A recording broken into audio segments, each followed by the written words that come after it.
ബീച്ചിലെ സീറോ മലബാർ കത്തോലിക്ക സമൂഹം ഈ വർഷത്തെ മിഷൻ ഞായർ ഫാദർ തോമസ് പ്ലാപ്പിള്ളിയിൽ MSTയുടെ നേതൃത്വത്തിൽ സെന്റ് തെരേസ ദേവാലയത്തിൽ ആചരിച്ചു.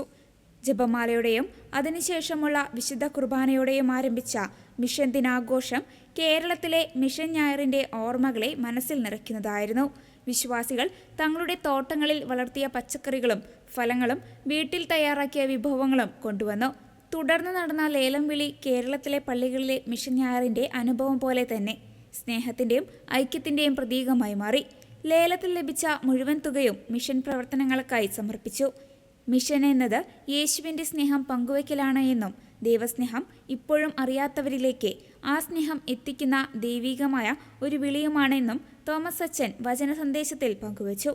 സിസ്റ്റർ റിജീന തന്റെ ജീവിതവും സമ്പാദ്യവും ആഫ്രിക്കയിലെയും ഇന്ത്യയിലെയും മിഷൻ പ്രവർത്തനങ്ങൾക്കായി സമർപ്പിക്കുകയാണെന്ന് പറഞ്ഞുകൊണ്ട് സിസ്റ്ററിന്റെ ത്യാഗസേവനത്തെ അച്ഛൻ ഓർമ്മിപ്പിച്ചു. മിഷൻ സൺഡേ ക്രിസ്തീയ സ്നേഹത്തിന്റെ പങ്കുവെപ്പാണെന്ന് ഓർമ്മപ്പെടുത്തുകയായിരുന്നു സ്വിറ്റ്സർലാൻഡിലെ മലയാളി വിശ്വാസി സമൂഹം. 22 ഒരു ദിനം 2 ദിനം 3 ദിനം